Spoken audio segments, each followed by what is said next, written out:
Un véhicule chargé d'explosifs saisi par la douane sera par la suite récupéré par des individus désarmés. Face à ce genre de situation, la douane crie haro sur l'insécurité que connaissent les douaniers dans l'exercice de leur travail. Le syndicat national des douanes était face à la presse ce matin. Et puis la Chine-Taïwan vient en aide à l'État burkinabé pour le développement des secteurs sociaux. Elle va débloquer 27,5 milliards de francs CFA pour financer des projets dans ce sens. L'accord de financement a été signé hier entre les deux parties. Et puis nous avons un invité dans ce journal. Il s'agit du professeur Étienne Traoré, enseignant à l'université de Ouagadougou. Il est là pour nous faire son analyse de la transition en cours au Burkina Faso et sur bien d'autres sujets d'actualité. Bonjour à toutes et à tous et merci de suivre le 13h télévision du Burkina. Cela dit, pour avoir saisi un véhicule chargé d'explosifs dangereux à Giaro dans le Naouri, la douane a fait face à des individus qui ont récupéré le véhicule en question. Ces douaniers ont d'ailleurs été poursuivis par les mêmes individus et ils doivent leur vie sauve à la gendarmerie. Face à cette situation, le syndicat national des douanes interpelle les autorités burkinabèses sur l'insécurité qui menace les agents de la douane sur le terrain. Le syndicat était face à la presse ce matin. Moumouni Soubega. La scène s'est déroulée entre Giaro et Pau dans la province du Naouri le 2 avril dernier. Un véhicule bourré d'explosifs saisi par la douane a été récupéré par des individus mécontents. À l'heure actuelle, le syndicat national des travailleurs des douanes Sinatrad dit être sans nouvelles du contenu du véhicule saisi. Les occupants du véhicule ont pris la fuite, abandonnant la charge de véhicule. Et les agents ont entrepris de conduire le véhicule et qu'ils ont saisi avec son chargement et à Ouagadougou en passant par Pau. Et malheureusement, lorsqu'ils sont arrivés à l'embranchement pour prendre le goudron à Pau, dans la ville, ils ont été interceptés par une foule nombreuse d'individus non encore identifiés qui s'est opposée à leur passage. Et du coup, ils ont retiré de force la saisie. Les agents des douanes qui ont saisi le véhicule ont eu la vie sauve grâce à la gendarmerie. Une situation qui inquiète le syndicat national des travailleurs des douanes.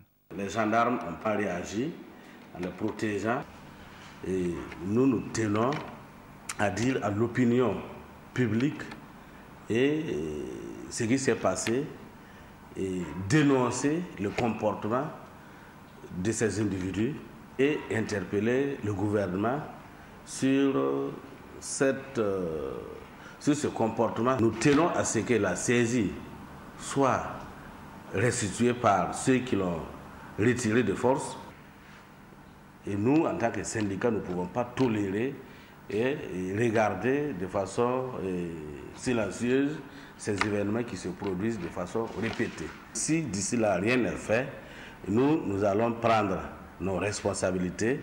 Le produit saisi n'ayant pas pu être convoyé à destination, sa provenance, sa nature et sa valeur restent inconnues selon le secrétaire général du Sinatrad. Le syndicat des douanes appelle par ailleurs les autorités à agir le plus vite afin de permettre aux douanes de jouer pleinement leur rôle, à savoir mobiliser les ressources au profit du but de l'État. Suite au verdict du procès au Bouf, la Ligue des consommateurs a animé un point de presse hier soir à Ouagadougou. Selon la Ligue, le droit a été dit, d'où sa satisfaction, et les 15 millions de francs CFA qui lui reviennent serviront à constituer un fonds d'éducation en faveur des consommateurs.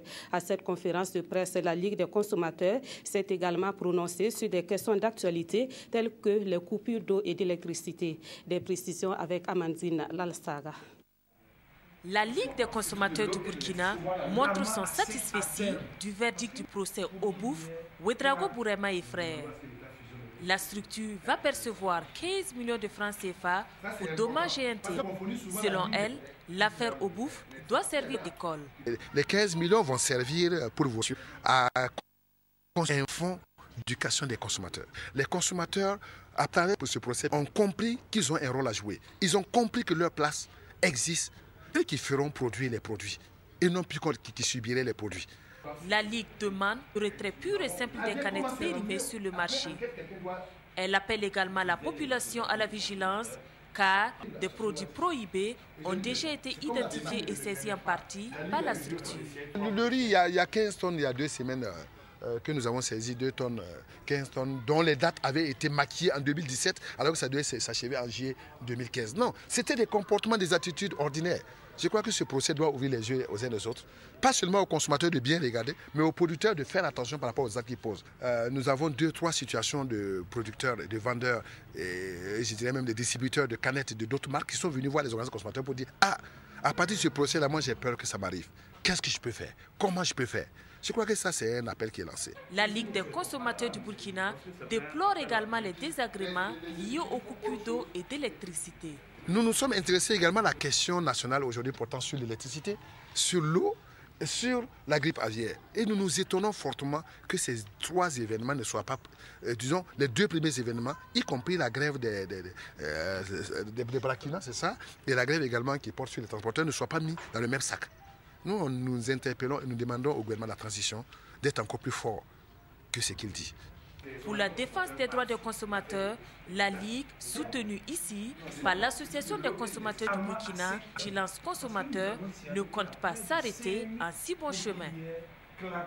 Voilà, nous ouvrons la page entretien de ce journal. Bonjour, professeur Etienne Traoré. Bonjour. Alors, vous êtes professeur de philosophie morale et politique à l'Université de Ouagadougou. Merci d'être là pour nous ouvrir l'analyse de la situation sociopolitique au Burkina Faso. Alors, nous sommes en période de transition. Comment déjà vous appréciez le processus de transition donc, en cours depuis la chute du régime de Blaise Compaoré? Je pense que comme dans toute activité humaine, il y a des insuffisances. Ce qui fait qu'il y a du positif, mais il y a aussi du négatif et beaucoup d'attentes de la population. Au point de vue des aspects positifs, nous pouvons reconnaître que cette transition a pu relancer les institutions qui fonctionnent. Elle a pu, au niveau de l'extérieur, faire en sorte que la communauté internationale renoue avec notre pays, ce qui n'était pas le cas au tout début. Et au point de vue des questions de sécurité, même si ça reste récurrent, ces questions-là sont prises en charge de façon assez sérieuse, excepté ces événements tout récents. Il y a aussi que quelques mesures positives ont été prises pour les jeunes et pour les femmes. Et d'un point de vue général, sur ce plan-là, c'est un certain nombre d'aspects quand même positifs. Maintenant, au niveau des insuffisances que nous avons constatées, c'est par rapport aux questions de la justice et au rapport avec l'ancien régime. Au niveau de la justice, les dossiers, bien sûr, ça vient d'être ouvert, c'est assez lent. Or, maintenant, il y a deux situations, 2 faits majeurs qui permettent quand même de poursuivre ceux qui ont détourné les deniers publics. D'abord, il y a eu ces journées de la justice qui mènent à une procédure un peu plus rapide. Il y a la loi contre la corruption qui permet de poursuivre. Avec ces 2 éléments, on devrait pouvoir accélérer pour que l'argent volé par les gens de l'ancien régime puisse effectivement rentrer dans les caisses de l'État et résoudre les problèmes sociaux de nos compatriotes. Il y a aussi que, du point de vue des rapports avec l'ancien régime, il y a un doute qui est créé au niveau de certains esprits. D'abord, dès le départ, qu'on a laissé partir ces gens-là, certainement, je ne sais pas s'ils sont partis à beaucoup de fois, mais en tout cas, c'est comme si on les avait accompagnés. Et aujourd'hui, ces gens-là, à travers leurs meetings, à travers leurs réunions, remettent pratiquement en cause l'insurrection, en traitant Blaise comme étant quelqu'un qui n'a rien fait, qui est victime de revanchard, qui est héros, sinon un martyr. Là, il faut bien trouver les moyens d'arrêter ce genre de discours, sans quoi ça peut mettre le doute au niveau de certains esprits. D'accord. Est-ce qu'avec toutes ces insuffisances-là, vous avez le sentiment que la transition porte réellement les fruits de l'insurrection populaire d'octobre? Les fruits seront jugés à la fin de la transition. Maintenant, on est à mi-temps, on est à mi-chemin. Comme je vous l'ai dit tout à l'heure, les dossiers de justice, je pense que ça va être accéléré, puisqu'il manquait cet élément de droit qui permet de poursuivre les gens. Sinon, avec les procédures anciennes, ça prend beaucoup de temps.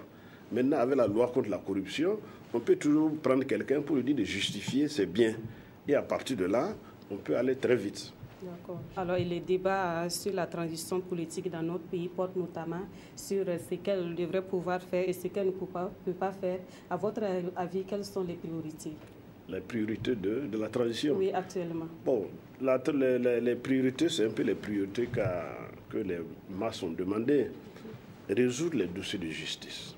Et ça permettra de résoudre un certain nombre de questions sociales, même si ça a déjà commencé, mais c'est résoudre les problèmes de justice, résoudre mieux les problèmes de sécurité et surtout, assurer et respecter le calendrier des élections. Ça lie en octobre.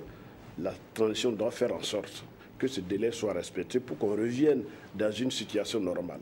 Je l'ai ajouté aussi ce que j'ai oublié tout à l'heure. Parmi les insuffisances du gouvernement, il y a la question de la communication. Il n'y a pas assez, la communication est insuffisante tant au point de vue quantitatif que qualitatif, ce qui fait que ce qu'ils font n'est pas visible, n'est pas expliqué aux gens. Je prends le cas de l'économie nationale, dans une économie de crise. Tous les bailleurs de fonds sont en état d'attente. Ils ne veulent pas investir, même les gros importateurs, chacun stocke à la frontière ses marchandises. Et ça, dans une économie de crise, ça ne fonctionne pas bien et l'État doit avoir quand même certainement des difficultés financières qu'il a le devoir d'expliquer à la population. Jusqu'à présent, rien. On fait comme si l'économie fonctionnait normalement. Or, ce n'est pas vrai. On est vraiment en situation de crise économique. D'accord. Alors, professeur Traoré, sur le front social, la semaine qui s'achève a été marquée par des contestations, la grève à la Brakina Sodipo, grève des transporteurs routiers, la journée nationale de protestation que la CCVC compte organiser la semaine prochaine. Et vous avez vu tout à l'heure dans le reportage la douane qui laisse entendre qu'elle prendra ses responsabilités si sa sécurité n'est pas assurée. Alors, dans tout ça, nous sommes entrés, est-ce que je peux dire qu'on peut entrer dans une ère de contestation? Comment vous appréciez tous ces mouvements-là? Il faut rappeler que le droit de grève est tout à fait normal, c'est respectable. Enfin, disons, c'est légal. Donc, les syndicalistes, les travailleurs ont absolument le droit de protester et quand ils ne sont pas contents par rapport à leurs revendications. Maintenant, la façon dont les choses se sont passées, évidemment, on peut rester songeur. C'est la première fois qu'il y ait tant de contestations dans un temps très limité et dans tous les sens presque. Et on a même l'impression que l'État a abdiqué, l'État n'a pas d'autorité depuis un certain temps. Les gens occupent des usines ici, ils font des grèves sans préavis et le sentiment qui est général dans la population, c'est que en fait, l'État est absent. Et ça, ce n'est pas bon. Maintenant, pour ce qui concerne ces journées de grève-là, il faut rappeler, bien sûr, la loi. La loi dit, voilà le droit de grève, mais la loi également interdit certaines formes de grève. Et il serait irresponsable de ne pas le rappeler. Par exemple, quand vous empêchez d'autres d'aller travailler, ce qu'on appelle faire des piquets de grève, c'est légalement interdit. On l'a vu ici. On a empêché d'autres d'aller travailler, c'est illégal. On a même presque séquestré des gars de l'administration. On a vu que les camions ont bloqué, dans un pays enclavé comme le nôtre, ils ont bloqué l'approvisionnement à tel point que même l'énergie qui était réservée pour la Sonabel n'a même pas pu passer et ça a pénalisé des millions de personnes. À ce niveau, il devait quand même, vu eu égard au caractère stratégique de l'électricité, faire un service minimum. Dans certaines situations, c'est exigé. Ça n'a pas été respecté. Je vois aussi que les conducteurs de camions, dans leur dialogue, dans leur échange avec les gens du gouvernement, c'est d'abord un conflit privé. L'État est en dehors de ça, ce n'est pas des fonctionnaires, c'est privé. Bon, il n'y a pas eu tellement d'échanges avec les patrons directs, c'est venu directement à l'État. Et de ceux qui me reviennent, parmi les gens qui ont assisté à cet entretien, il y a des femmes qui ont dit qu'ils sont de nature, effectivement, à nous faire nous poser des questions. Déjà, quelqu'un a dit là-bas, écoutez, nous, on a chassé Blaise en plein jour, ce n'est pas la transition qui peut nous résister. Là, on se demande, en fait, on est dans le syndicat, on est dans quoi? Donc, moi, je veux que le droit de grève soit absolument respecté, mais que ce droit de grève respecte ce que la loi dit. Moi, c'est ça ma préoccupation. D'accord. Alors, les procédures ne sont donc pas toujours respectées, comme vous venez de le dire, mais le Premier ministre Yacouba Isaac Ziré est monté au créneau dans un discours qui se voulait de fermeté. Et que pensez-vous de cette sortie du chef du gouvernement? Bon, je crois qu'il a dû faire sa sortie en tenant compte, j'allais dire, des situations que les os de l'ancien régime sont en train de raconter un peu n'importe quoi en cours de la transition. Donc les syndicalistes, je crois que c'est à eux seulement que c'est adressé, ce n'est pas seulement à eux. En plus de ça, certainement les procédures qui n'ont pas été respectées, ça fait un peu désordre. Parce que normalement, si on doit respecter les lois, celui qui fait piquet de grève, on doit amener les forces de l'ordre pour enlever les piquets. Celui qui ne respecte pas la loi de ce point de vue, la force publique peut intervenir. Comme ça n'a pas été fait. Alors, j'ai l'impression, ce qu'il dit, c'est que la prochaine fois, on va respecter la loi, on ne va pas laisser violer la loi. C'est comme ça que j'ai compris son message et je n'ai pas d'autres commentaires. Je pense que ça n'a pas été fait méchamment, même si le contenu était quand même assez ferme et ça répond un peu, à mon sens, à l'inquiétude que les gens se font. Il dit que l'État est absent, il n'y a pas d'autorité de l'État. C'est dans ce sens qu'il est, je crois qu'il est dans son rôle.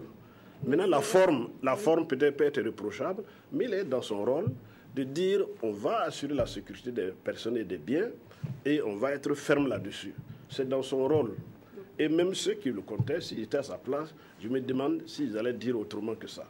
Puisque partout, les gens disent que l'État est absent. On occupe des usines, on occupe des places, on fait des grèves sans préavis, etc. Est-ce que vous pensez que cette sortie quand même intervient de façon tardive?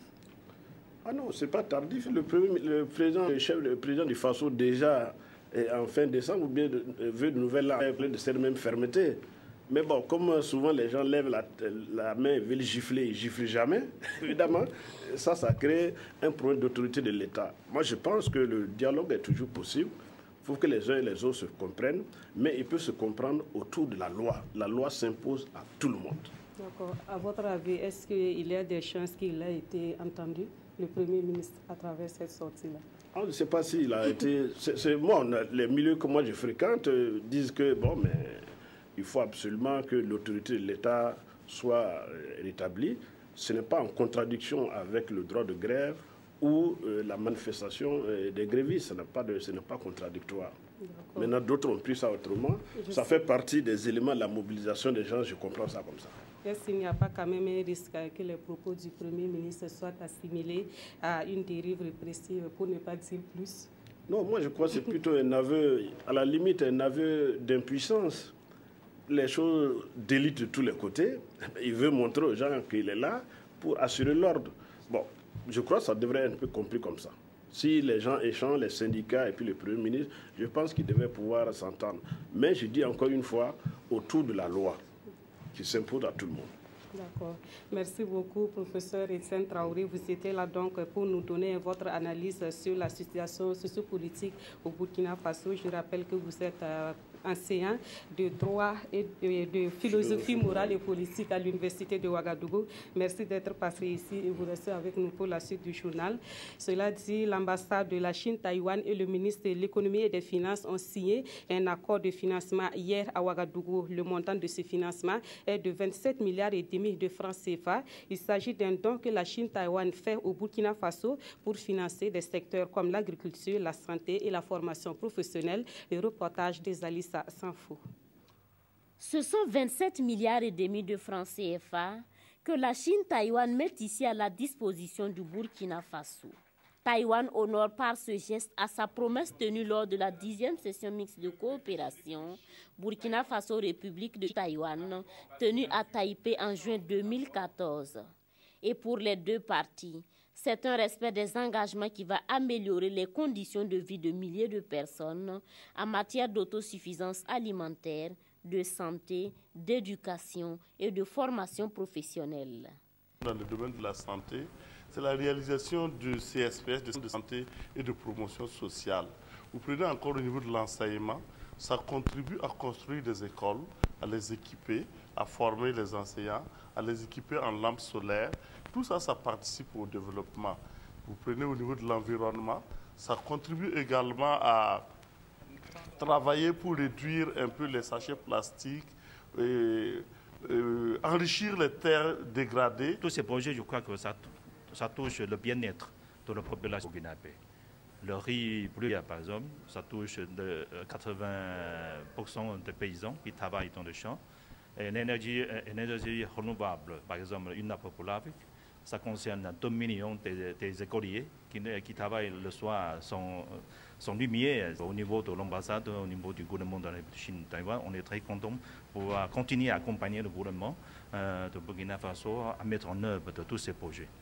Il reste encore plusieurs projets à financer dans le cadre de cette 10e session mixte de coopération et l'ambassadeur de Chine-Taïwan de rassurer ici la partie burkinabé qu'au nom des relations d'amitié et de coopération qui lient les deux pays, tous les engagements seront respectés. Et la coopération s'envole au secours des petits exploitants agricoles du Burkina Faso. Elle a déboursé 9 milliards de francs CFA à leur profit pour la modernisation de l'agriculture et de l'élevage. Grâce à ce soutien, 2 programmes seront exécutés dans cette région pour promouvoir la sécurité alimentaire au Burkina Faso. La signature de convention de cette ère est intervenue hier à Ouagadougou entre la coopération suisse et l'État burkinabé. Karim Patrick Namouano. Cette signature de convention à l'opération suisse ouvre des perspectives heureuses pour la promotion de la sécurité alimentaire au Burkina Faso. Le montant de l'accompagnement financier des Suisses s'élève à 9 milliards de francs CFA et cela est gratuit. C'est important de préciser que toutes nos contributions sont faites sous forme de dons et de subventions et que nous ne travaillons pas avec des crédits, même soient-ils concessionnels. 2 programmes seront mis en œuvre. Il s'agit de la réalisation du potentiel agropastoral dans l'Est et de la modernisation des exploitations familiales dans 6 régions du Burkina Faso. Nous accordons une grande importance à la promotion du développement rural et à l'agriculture, et en particulier les petites exploitations agricoles. Et ces 2 programmes s'inscrivent dans ce cadre de soutien à la modernisation des exploitations agricoles. Et nous pensons que les entreprises qui font vivre pratiquement 80% de la population de ce pays sont déterminantes pour promouvoir le développement durable, inclusif, mais également pour assurer un approvisionnement alimentaire satisfaisant de ce pays. 250 000 maraîchers, éleveurs, producteurs, 900 distributeurs d'intrants et 15 municipalités vont bénéficier des retombées financières de l'aide suisse. Dans la région du sud-ouest, la filière sésame a connu un boom depuis quelques années. Malgré cela, les acteurs intervenant dans cette filière sont confrontés à des difficultés liées à la commercialisation de leurs récoltes. Pour se donner la chance d'accéder au marché international, les producteurs veulent désormais miser sur la production qualitative. La recherche de cette qualité était au centre de la journée promotionnelle organisée à l'Union régionale des producteurs de sésame du sud-ouest. On voit cela dans ce reportage de Christophe Da. Du sésame exposé par-ci, par-là, ses produits dérivés. C'est une foire organisée par l'Union régionale des producteurs du sésame du Sud-Ouest. L'objectif ? Démontrer que le sésame, c'est une filière aussi que la région du Sud-Ouest peut le produire sans conséquence, et aussi attirer des clients, des partenaires commerciaux au niveau de la région. L'accession aux marchés nationaux et aussi internationaux est conditionnée par la qualité du produit et les initiateurs de la foire en sont conscients. Le thème de cette journée promotionnelle, qualité et traçabilité du sésame au Sud-Ouest, en est une parfaite illustration. La saison dernière, le Sud-Ouest a connu une augmentation des superficies lavées de 160% et de 3000 tonnes de production. Si la filière sésame est en pleine croissance dans la région, son maillon faible reste la commercialisation. Le tout, ce n'est pas de produire. Quand on produit, il faut avoir des débouchés pour commercialiser. Donc c'est en ce sens que, sur l'invitation du groupement, nous sommes venus pour les encourager et puis leur dire qu'est-ce que nous sommes en train d'entreprendre au niveau du département pour les accompagner au niveau de la commercialisation. Il y a du potentiel à développer. Et nous allons travailler en tout cas à proposer à ce qui est de notre responsabilité les engrais spécifiques pour la production du sésame, les pesticides recommandés en tout cas pour le traitement des champs. Les normes internationales de production du sésame étaient au centre d'une conférence tenue au bénéfice des producteurs et agents de services techniques de la région à la veille de cette manifestation. Manifestation au cours de laquelle l'Union a récompensé les 4 meilleures associations de la filière, dont 3 de production et 1 de transformation. Des problèmes d'énergie domestique se posent avec acuité chez les réfugiés maliens installés au Burkina Faso. Le Haut Commissariat des Nations Unies veut s'attaquer à ces problèmes en élaborant une stratégie en la matière. Il s'agit de la stratégie 2015-2018 d'accès à l'énergie domestique dans les camps de réfugiés au Burkina Faso. Cette stratégie est consignée dans un document qui a été validé au cours d'un atelier organisé à Ouagadougou. Le reportage de Bouma Ernest avec la voix de Yolande Lompo. Le Haut Commissariat des Nations Unies pour les réfugiés, HCR, est à la recherche des voies et moyens pour faire face aux problèmes d'énergie qui se posent avec acuité au sein de ces réfugiés. Les bases sont déjà prises avec l'élaboration de ce document sur la stratégie 2015-2018 d'accès à l'énergie domestique dans les camps des réfugiés au Burkina Faso. Ce document a fait l'objet de validation à Ouagadougou par l'ensemble des acteurs du domaine au cours d'un atelier de 48 heures. Nous devons travailler en étroite collaboration pour trouver des solutions dans le Sahel en ce qui concerne l'accès à l'énergie, aussi bien pour la population réfugiée que la population locale. Le Sahel déjà est une zone aride et donc pour nous c'est important de penser qu'il faut trouver d'autres solutions alternatives telles que l'utilisation du solaire. Nous avons éventuellement pensé aussi au gaz. Il y a le biogaz, je pense, qui a été aussi, je crois, identifié. Et donc, il y a d'autres moyens que nous pourrons utiliser autres que le bois. Un projet d'approvisionnement en énergie domestique bien apprécié par les ministres en charge de l'environnement et de l'agriculture. La stratégie qui est en train d'être développée pour ce cas spécifique des réfugiés et des hôtes, des populations hôtes, est alignée parfaitement avec la stratégie donc au niveau national et nous pensons que ça c'est un élément important. En même temps que nous résolvons les questions d'énergie, mais en même temps également voir comment on peut intensifier la production agricole dans la mesure où ces populations qui viennent, ils ont besoin d'énergie, mais l'énergie c'est pourquoi? C'est pour probablement éclairer, mais pour également cuire les aliments. Ce document validé sera mis à la disposition de toutes les agences du système des Nations Unies pour une synergie d'action sur le terrain au grand bonheur des réfugiés. Le Premier ministère a désormais un nouvel organigramme. C'est un organigramme recentré pour mieux coordonner les activités du Premier ministère et répondre efficacement aux défis de la transition. Pour cela, des départements ont été fusionnés et d'autres ont changé de dénomination. Plus de précisions avec Amandine Lalsaga. De 7 départements, on passe à 5 après l'adoption du nouvel organigramme de la primature. Des départements ont été fusionnés avec à la clé de nouvelles dénominations.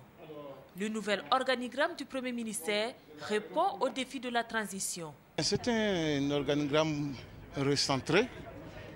Nous avons essayé dans toute la mesure du possible de rechercher les cohérences possibles et les intégrations structurelles possibles pour pouvoir mieux faire le travail de coordination, d'orientation, d'impulsion et de suivi, évaluation de l'action gouvernementale, en tenant surtout compte des liens de connexité entre les différents domaines d'intervention du gouvernement. C'est ce qui a expliqué donc ce mouvement de recentrage au niveau de l'organisation des services du Premier ministère. L'autre aspect, c'était de pouvoir tenir compte justement des nouvelles exigences de la période de transition. 5 nouveaux chefs de département et un directeur de marché public et de suivi de projet ont été nommés à la suite de cette réorganisation. Ils ont officiellement pris service ce 3 avril 2015. Hier vendredi, le ministre des Mines et de l'Énergie a visité les locaux de la radiodiffusion-télévision du Burkina. Boubacar Ba et ses collaborateurs sont venus encourager les travailleurs de la chaîne au cœur des grands événements. Il a promis un accompagnement pour améliorer les conditions de travail à la RTB, mais déjà, il a remis symboliquement du matériel informatique au premier responsable de la RTB, c'est Sylvestre Da et Peggy Ouedraogo. Le fonctionnement de la télévision du Burkina n'a plus de secret pour ce journaliste d'un soir. Au sortir de l'émission Tribune dont il était l'invité, le ministre des Mines et de l'Énergie a visité les différents services de la chaîne au cœur des grands événements. Si tout semble net par ici, là par contre des stigmates de la casse subie par la chaîne en octobre dernier sont encore visibles. Et nous savons que dans ces conditions très difficiles, nous avons des journalistes sur lesquels nous pouvons compter qui travaillent avec professionnalisme et abnégation. Et nous tenons vraiment à les encourager dans ce sens. Et nous allons profiter justement de remettre un kit symbolique d'informatique composé d'un moniteur, d'une unité centrale et d'une imprimante. Nous pensons que d'autres kits suivront. C'est un premier pas que nous avons fait. Et nous allons encourager aussi les autres membres du gouvernement à passer pour constater ce qui se passe. Le meilleur reste donc à venir et les responsables de la radiodiffusion-télévision du Burkina de témoigner leur gratitude au chef du département des mines et de l'énergie et à ses collaborateurs. C'est la fin de ce journal. Merci de l'avoir suivi. Ce soir, Fousseni Kindo vous retrouve pour l'édition de 20h et demain à 13h15. Pour ma part, je vous souhaite un excellent week-end de Pâques et à très bientôt.